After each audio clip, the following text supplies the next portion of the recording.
जी हाँ प्यारे छात्रों, तो आज की इस वीडियो में हम लेकर आ चुके हैं त्रैमासिक परीक्षा 2023-24 का कक्षा 9वीं सामाजिक विज्ञान का आपका पेपर। तो इस वीडियो में हम सॉल्व भी करेंगे इस क्वेश्चन पेपर को, पूरा क्वेश्चन पेपर बताने वाले हैं आपके कौन कौन से क्वेश्चंस आपके एग्जाम में कल के पेपर में आने वाले हैं। जिन भी बच्चों का सेट ए आता है वो तो करेंगे ही करेंगे, लेकिन जिन भी बच्चों का सेट बी आता है वो भी इस क्वेश्चन को पढ़ेंगे। जैसा कि आपने अगर एक चीज़ नोटिस की होगी, जो सेट ए में अगर मान लीजिए जो क्वेश्चन आ रहे हैं वो वही 75% तक वही क्वेश्चन सेट आपकी बी में आ रहे हैं। तो यही कर लीजिए, जब सेट बी में डालूंगा तब वो भी आप देख लेना, लेकिन अभी आप सेट ए को कंप्लीट कर लीजिएगा मेरे साथ, ठीक है। तो चलिए इस वीडियो को स्टार्ट करते हैं। तो इसमें हम देखिए सही विकल्प देखेंगे, प्रश्न 1 है आपका, सही विकल्प चुनकर लिखना है। तो हम यहीं से स्टार्ट करते हैं कौन कौन से क्वेश्चन आपके आए हैं। और बता दूं कि यही क्वेश्चंस आपके एग्जाम में आएंगे, तो फटाफट से इन क्वेश्चन को आप पढ़ लीजिएगा, नहीं फिर आप मुझसे बाद में बोलो कि सर आपने ये क्वेश्चन बताए नहीं, ठीक है। तो जो मैं क्वेश्चन बता रहा हूँ, देखिए पहला क्वेश्चन आप स्क्रीन पर देख पा रहे हैं, फ्रांसीसी क्रांति की शुरुआत 14 जुलाई 1789 को कहाँ से हुई। ओके, तो आप इस प्रश्न का उत्तर लिखेंगे ऑप्शन बास्तील के किले से। तो यहाँ पर आप इस प्रश्न का उत्तर क्या लिखेंगे, बास्तील के किले से फ्रांसीसी क्रांति की शुरुआत हुई। इसके बाद हमारा दूसरा प्रश्न आपके एग्जाम में पूछा जाएगा, किस स्थान पर भागीरथी और अलकनंदा का संगम है।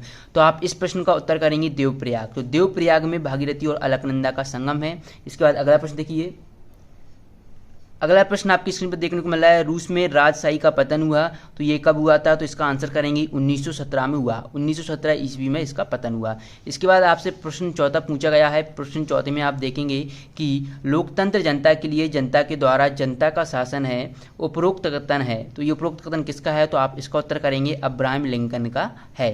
तो इस तरीके से ऑब्जेक्टिव आप कंप्लीट कर लेना। इसके बाद आगे की देखते हैं। इसके बाद आपका पांचवा है, इनमें से स्थायी पूंजी कौन सी है। तो आप इसका उत्तर लिखेंगे उपरोक्त सभी। इनमें से स्थायी पूंजी क्या है, तो आपका ये वाला कर देना है। इसके बाद देखिए, इनमें से कौन एक गैर कृषि कार्य है। तो बच्चों गैर कृषि कार्य बताना है, यानी कि जो कृषि कार्य ना हो। तो फसलें उगाना ये कृषि कार्य है, जबकि उसमें गैर कृषि कार्य पूछा है। तो यहाँ पर मेरे हिसाब से इनमें से कौन एक गैर कृषि कार्य नहीं है, ये आपका आना चाहिए था। लेकिन क्योंकि ये भी एक गैर कृषि कार्य है, दुकानदारी ये भी, परिवहन भी गैर कृषि कार्य है, और लघु स्तरीय विनिर्माण भी एक गैर कृषि कार्य है, जबकि ये एक कृषि कार्य है। जब 3 ऑप्शन सही है, एक ऑप्शन गलत है, तो ये गैर कृषि कार्य नहीं पूछा जाना चाहिए था। फिर भी आप देख लीजिएगा, मिसप्रिंट हो तो आप कोई सा भी कर देंगे ना, तो आपका सही माना जाएगा। चलिए आगे बढ़ते हैं। इसके बाद आपसे रिक्त स्थान पूछे जाएंगे, रिक्त स्थानों की पूर्ति करना है। इसमें आप पहला रिक्त स्थान देखेंगे कि भारत की तटीय सीमा आप देख पाएंगे किलोमीटर है द्वीप समूह के साथ। तो आप यहाँ पर लिखेंगे 75,166 किलोमीटर है। ओके, इसके बाद दूसरा प्रश्न देखिए, दूसरा प्रश्न आपको स्क्रीन पर देखने को मिल रहा है। दूसरा प्रश्न आप देख पा रहे होंगे स्क्रीन पर, क्या है कि दूसरा प्रश्न आपके स्क्रीन पर यह है कि कार्ल मार्क्स ने नामक ग्रंथ की रचना की। तो ये दास कैपिटल नामक ग्रंथ की रचना की। ओके, दूसरे के बाद हम अगला तीसरा देखते हैं। तीसरा यहाँ पर पूछा गया है, संयुक्त राष्ट्र संघ के सुरक्षा परिषद में देश हैं, तो कितने देश हैं। आप इसका उत्तर लिखेंगे 15 देश हैं। ओके, यहाँ पर आप 15 देश लिख लीजिएगा।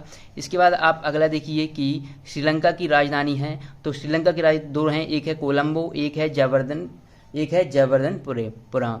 ठीक है, तो आप देख लीजिएगा, आपकी बुक में जो भी दिया है वैसे आपको श्रीलंका की राजधानी कोलंबो आप लिख देना, नहीं तो जयवर्धनपुरम लिख भी सकते हो आप, ठीक है, दोनों में से कोई एक लिख दीजिएगा। इसके बाद देखिए अगला प्रश्न आपका कि भारत में राष्ट्रपति का कार्यकाल होता है। तो आप इस प्रश्न का उत्तर कर देंगे, भारत में राष्ट्रपति का कार्यकाल होता है 5 वर्ष का। ओके, 5 यहाँ पर हमने ये कंप्लीट कर दिए। चलिए अब हम छठवा देखते हैं। छठवा पूछा गया है कि ग्रामीण रोजगार सृजन कार्यक्रम कब प्रारंभ हुआ। तो आप इसका उत्तर लिखेंगे 1 अप्रैल 1995 में प्रारंभ हुआ। तो इस तरीके से आप इस प्रश्न का उत्तर यहाँ से कंप्लीट कर लेंगे। प्रश्न 3 में आपसे सही जोड़ियां देखने को मिलेंगी, कॉलम आ है, कॉलम बा है, तो यहाँ पर आपको मिलाना है। तो प्राकृतिक संसाधन आपको यहाँ पर कर देना है, प्राकृतिक संसाधन भूमि है। आज़ाद हिंद फौज जो है उसके जो नेता थे वो सुभाष चंद्र बोस थे। मत्स्य पालन प्राथमिक क्षेत्र के अंतर्गत आता है। डॉक्टर राजेंद्र प्रसाद संविधान सभा के अध्यक्ष हैं, और ड्यूमा ये रूस की संसद है। इस तरीके से आप इस प्रश्न का उत्तर भी कर लेंगे। आगे की वीडियो देखने की चैनल को सब्सक्राइब कर लें, और बता दें आपको आगे के क्वेश्चन कहाँ से डाउनलोड करना है। तो सिंपली आपको गूगल ओपन कर लेना है। जैसे ही आप गूगल ओपन करें तो उसकी सर्च बार में आपको सर्च करना है क्लास 9th सोशल साइंस त्रैमासिक पेपर 2023, और इसके बाद आप सर्च कर देंगे। जैसे ही आप यहाँ पर सर्च करेंगे तो आपको यहाँ पर सबसे पहले जो वेबसाइट दिखेगी skteach.com, इसी पर आना है और यहाँ पर क्लिक करके आपको क्वेश्चन पेपर डाउनलोड कर लेना है। सबसे नीचे जाएंगे तो आपको यहाँ पर क्वेश्चन पेपर मिल जाएगा, और किसी वेबसाइट पर नहीं